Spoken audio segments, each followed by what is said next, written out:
Hello hello hello.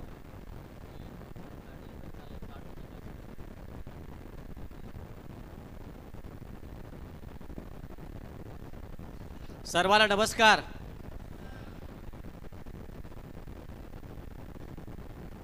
महाराष्ट्राचे आराध्य दैवत राजा शिवछत्रपती महाराज, भारतीय राज्यघटनेचे शिल्पकार डॉक्टर बाबासाहेब आंबेडकर,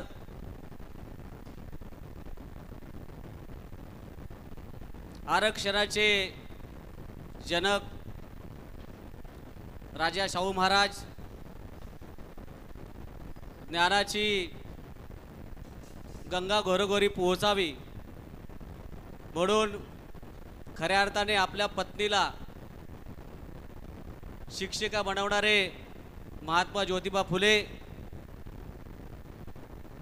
आपल्या सर्वांची ज्ञानज्योती सावित्रीबाई फुले, आणि ज्यांचा जन्मदिवस म्हणून आज शिक्षक दिन आपण या ठिकाणी साजरे करत आहोत, ते आपल्या भारत देशाचे पूर्व राष्ट्रपती डॉक्टर राधाकृष्णन सर्वपल्ली यांना विनम्र अभिवादन करतो. आमदार महेंद्र शेठ थोरवे फाउंडेशन च्या वतीने कर्जत आणि खालापूर तालुक्यातील ज्या ज्या शिक्षकांनी काहीतरी चांगलं काम केलं आहे, नाविन्यपूर्ण काम केलं आहे, प्रायोगिक तत्वावर काम केलं आहे, तंत्र शिक्षक म्हणून काम केलं आहे, अशा शिक्षकांना शोधून त्यांच्या गुणवत्तेचा सन्मान करण्यासाठी आज या ठिकाणी हा शिक्षक सन्मान सोहळा आयोजित केला आहे. आणि या प्रसंगी ज्यांच्या हस्ते आपला सन्मान होणार आहे असे संसदपटू, आमचे मार्गदर्शक, तब्बल 2 जिल्ह्याचा मतदारसंघ असलेले श्रीरंगजी आप्पा बारडे साहेब, ज्यांनी हा कार्यक्रम आयोजित केला आहे. मग सामाजिक असेल, सांस्कृतिक असेल, शैक्षणिक असेल, राजकीय असेल, प्रत्येक क्षेत्रामध्ये प्रत्येकाला सन्मान कसा दिला जाईल याचा प्रयत्न करणारे आजच्या कार्यक्रमाचे आयोजक आमदार महेंद्रजी थोरवे साहेब, जिल्हा प्रमुख संतोषजी भोईर, उपजिल्हा प्रमुख भाई गायकर, तालुका प्रमुख संभाजी जगताप, गटविकास अधिकारी साबळे साहेब, दुसरे गटविकास अधिकारी कराड साहेब, गट शिक्षण अधिकारी दौंड साहेब, चोरमल साहेब, मनोहरजी थोरवे, त्याचबरोबर विविध संघटनांचे, शिक्षक संघटनांचे पदाधिकारी, आता सर्वांची नावं मी घेत नाहीत, सर्व सन्मान्य व्यासपीठाच्या खाली बसलेले प्राचार्य, मुख्याध्यापक, शिक्षक, शिक्षकेतर बंधू भगिनीनो, आज जो आपला सन्मान होतोय, खरोखर एवढा सुंदर सन्मान राज्य शासनाच्या पुरस्काराचा पण नसेल थोरवे साहेब, असं मला या ठिकाणी वाटतंय. म्हणून पहिल्यांदा मी आपलं अभिनंदन या ठिकाणी करतो. बघा, डॉक्टरांचा दिवस साजरा केला जातो, इंजिनियर लोकांचा दिवस साजरा केला जातो, पण शिक्षकांचा सन्मान दिवस हा वेगळ्या पद्धतीने थोरवे साहेब आपण या ठिकाणी साजरा करतात. असा दिवस कुठेही कोणत्याही विभागाचा होत नाही, तो शिक्षण विभागाचा नेहमी होत असतो, शिक्षकांचा होत असतो. आज 5 सप्टेंबर म्हणून राष्ट्रीय पुरस्कार असेल, राज्यस्तरीय पुरस्कार असेल, जिल्हास्तरीय पुरस्कार आपल्याला दिला जातो, पण जे वंचित राहतात साहेब त्यांना शोधून आपण सन्मानित केलं आहे. म्हणून आपल्या सगळ्या या टीमला या ठिकाणी धन्यवाद दिलेच पाहिजेत. काही गरज नाही आम्हाला राष्ट्रपती पुरस्काराची, काही गरज नाही आम्हाला राज्य पुरस्काराची, पण आमच्या थोरवे साहेबांनी जो पुरस्कार दिलाय तो आमच्या कार्याचा गौरव आहे. म्हणून त्यांच्यासाठी 100% आपण सर्वांनी जोरात टाळ्या वाजवल्या पाहिजेत. त्यांनी सांगितलं त्यांची पहिलीच टर्म, पण अनेक वर्षापासून ते या टर्मसाठी धडपडत होते आणि आता लगेच दिवाळीनंतर पुन्हा दुसरी टर्म भोगण्याची त्यांची संधी मिळणार आहे. पण इथे जे शिक्षक उभे आहेत, इथे जे शिक्षक आलेले आहेत, त्या प्रत्येकाचा आशीर्वाद आणि सपोर्ट हा थोरवे साहेबांना राहील असं मला या ठिकाणी वाटतंय. आमदार ज्ञानेश्वर म्हात्रे व्हावा, शिक्षकाचा आमदार हा शिक्षक व्हावा म्हणून बारणे साहेब असतील, थोरवे साहेब असतील, यांनी प्रचंड मेहनत घेतली. पहिल्यांदा उभा राहिलो, पडलो, पण नाही, यश जरी मिळालं नाही तरी मी या शिक्षकांचा आमदार आहे अशा पद्धतीमध्ये काम करत राहिलो आणि दुसरी टर्म या सर्वांच्या आशीर्वादाने शिक्षकाचा आमदार शिक्षक व्हावा बारणे साहेब हे स्वप्न सगळ्या शिक्षकांचं पूर्ण झालं। या राज्यामध्ये शिक्षकांचे 7 आमदार आहेत, त्या 7 आमदारमध्ये एकच मी शिक्षक आहे, बाकीचे शिक्षक नाही आहेत। अशी परिस्थिती आहे। ज्या राज्यघटनेने शिक्षकाला आमदार बनण्याची संधी दिली आहे त्यामध्ये आपण कुठेतरी मागे पडतोय आणि ही संधी जी आपण सगळ्यांनी मला दिली आहे निश्चितपणे या सर्व मान्यवरांच्या मार्गदर्शनाखाली पूर्ण करेन, चिंता करण्याचं कारण नाही। आज आपण सर्वजण खूप काम करत असताना आपल्याला खूप लोड येत असतो आणि तो लोड आम्ही 100% जाणून शासन दरबारी नेहमी मांडत असतो। आम्हाला केंद्र शासनाकडे जर मांडायचं असेल तर बारणे साहेब आहेत आणि राज्य शासनाकडे मी आहेच, पण माझ्या जोडीला अजून कोणीतरी पाहिजे तर आमचे महेंद्रजी थोरवे साहेब। त्यांना कितीतरी वेळा मी सीएम साहेबांकडे घेऊन गेलोय, साहेब चला पेन्शनचा विषय बोलायचा आहे, अनुदानाचा विषय बोलायचा आहे, आणि ते सगळं काम बाजूला ठेवून आमची एक म्हणजे थोरवे साहेब असतील, आपले महाडचे आमदार बरेचशे असतील, त्याचबरोबर प्रशांत दादा असतील, या 4-5 आमदारांना घेऊन मी त्या ठिकाणी सीएम साहेबांशी बोलण्याकडे नेहमी जात असतो। ते सांगतेच तुम्हाला कोणकोणत्या पद्धतीचं काम आपल्याला करायचं आहे। थोडक्यात सांगून मग थांबणार आहे, कारण सगळ्यांच्या अपेक्षा आहेत, शिक्षक आमदार आहे काहीतरी बोलला पाहिजे, म्हणून ज्या काही यांच्या अडचणी सोडवल्यात एक 5 मिनिटात त्या बोलतो आणि या ठिकाणी थांबतो। सगळ्यात महत्त्वाचं साहेब, पहिल्यांदा शिक्षकाचा आमदार शिक्षक व्हावा हे सगळ्यांचं स्वप्न होतं, ते पूर्ण झालं आहे। 1.5 वर्ष मला पूर्ण झालं साहेब, आणि या 1.5 वर्षाच्या कालावधीमध्ये 5 कोटीचा फंड प्रत्येक वर्षी आपल्याला मिळतो।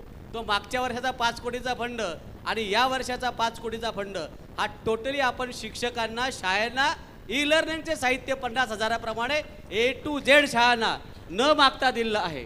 खाजगी शाळा, माध्यमिक त्यांना आपण सगळ्यांना 2,000 शाळांना साहेब 10 कोटी रुपयाचा फंड दिला आहे। आपण सातत्याने कॉम्प्युटर वगैरे देत असता साहेब प्रत्येक शाळेला, पण मी एकही शाळा शिल्लक ठेवली नाही, फक्त त्याच्यामध्ये इंग्रजी माध्यमाच्या आणि सेल्फ फायलांच्या शाळा काय देता आलेल्या आहेत, हे सगळं तुमच्या आशीर्वादाने आहे।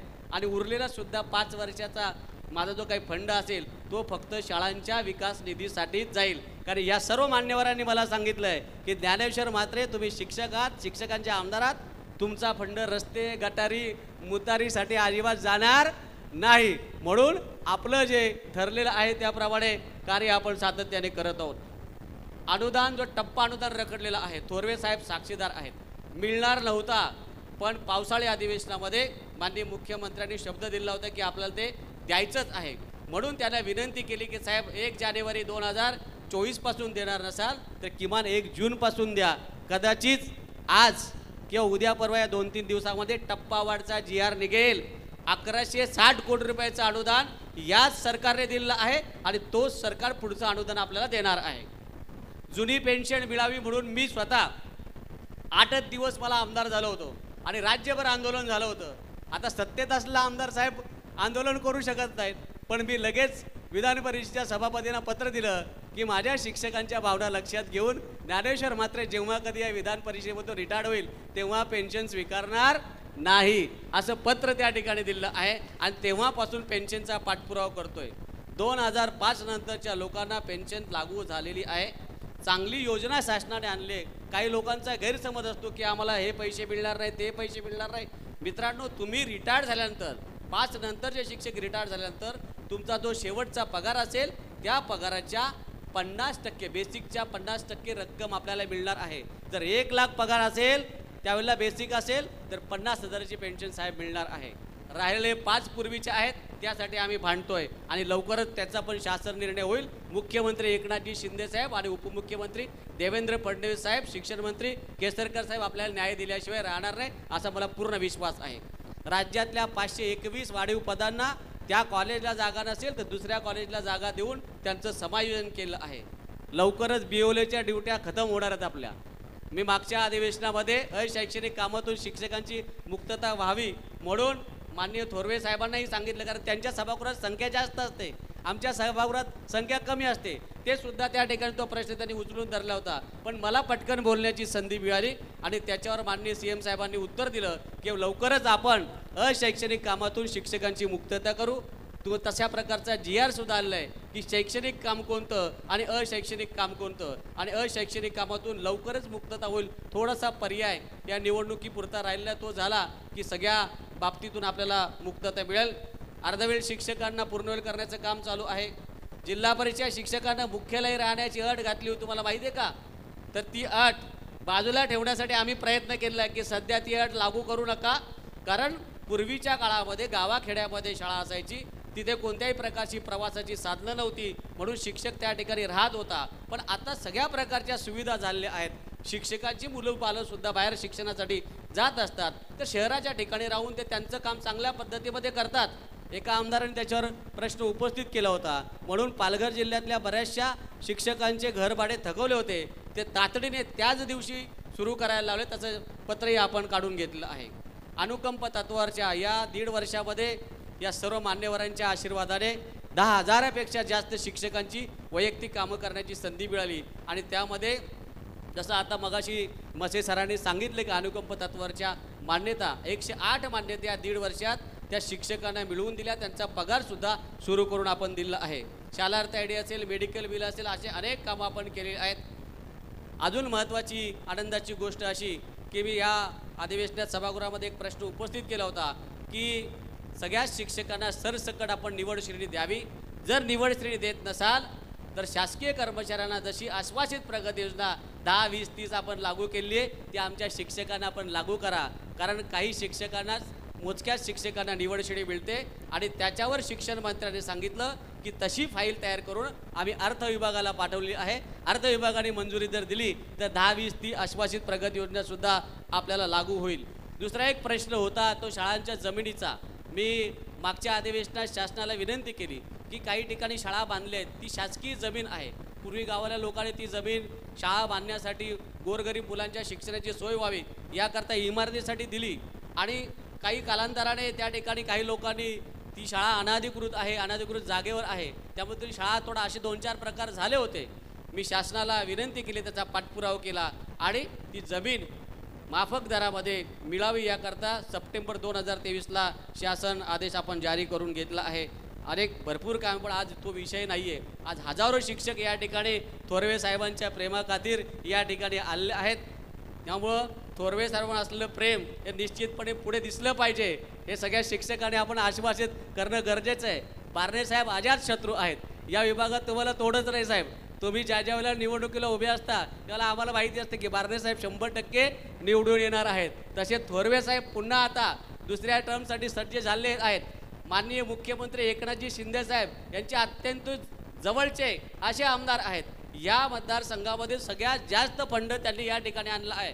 उर्वरित फंड बारणे साहेबांनी सुद्धा दिलं आहे. आणि शाळांच्या विकासासाठी मला जे काय जमलं ते करता आलं आहे. फक्त शाळेला बांधकामाला साहेब आपल्याला काय देता येत नाहीत. खासदार साहेब तुमच्या माध्यमातून वर्ग खोली वगैरे बांधायची असेल तर फक्त तुमचाच फंड देता येईल. थोरवे साहेबांचा आणि माझा फंड काय देता येत नाहीत. तर तशी गरज लागली तर निश्चितपणे आम्हाला सहकार्य करा. आपला आशीर्वाद आमच्या पाठीशी राहू द्या.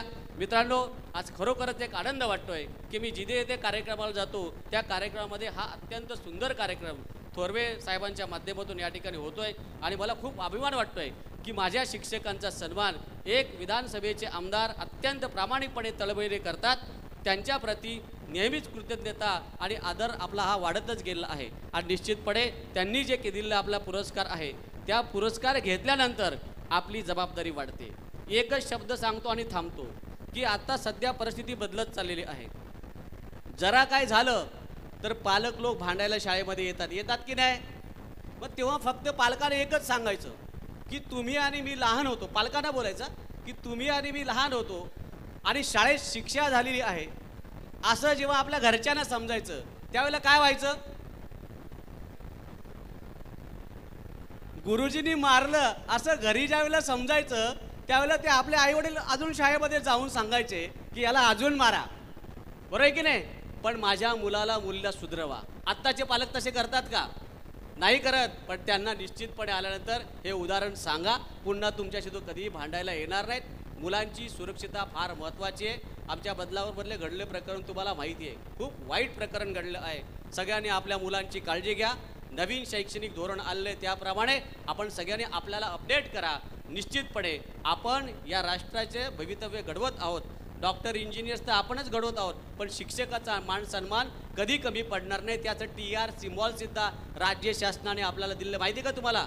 आपल्या नावाच्या समोर TR हा शब्द लावू शकतो. तुमची गाडी जर एखाद्या हवालदाराने पकडली आणि त्या गाडीवर जर TR लिहिलं असेल तर तो बोलेल की बाबा या गाडीमध्ये शिक्षक आहे, जाऊ दे याला. आणि तसं नसेल तर तो अगोदरच काहीतरी उलटसुलट बोलून मोकळा होईल. माझ्या शिक्षकाचा मान सन्मान उंचावा याकरता पाठीमागे लागून तो TR सिम्बॉल आपण शासनाकडे लागू करून घेतला आहे. थोरवे साहेब, खरोखरच तुम्हाला द्यावे तेवे धन्यवाद कमीच पडतील. आप्पा, आपण सुद्धा अत्यंत चांगलं काम आमच्यासाठी करत आहात. जरी आमचे काही प्रश्न कुठे प्रलंबित राहिले केंद्र शासनाकडे तर आमच्यावर आशीर्वाद राहू द्या, आमच्यावर कृपादृष्टी राहू द्या. थोरवे साहेब निश्चितपणे सभागृहामध्ये माझ्या पाठीशी आहेत. आम्ही सर्वजण मिळून शिक्षकांचे प्रश्न सोडू, जी अडचण राहील ती सुद्धा सोडू. आम्ही निश्चितपणे कार्यक्रम संपल्यानंतर मी थांबेन, कोणाची काय अडचण असेल तीही समजून घेईन. आपणा सर्वांना आजच्या या शिक्षक दिनानिमित्त सर्वांना शुभेच्छा देतो. ज्यांचा ज्यांचा सन्मान या ठिकाणी होणार आहे त्यांना सुद्धा पुढील यशासाठी वाटचालीसाठी शुभेच्छा देऊन या ठिकाणी थांबतो. जय हिंद, जय महाराष्ट्र. खूप खूप धन्यवाद म्हात्रे सर. खरं तर विद्यार्थ्याच्या आयुष्यात येणाऱ्या संकटासाठी शिक्षक त्याला तयार करत असतात. ते संकट, ते धोके सर्व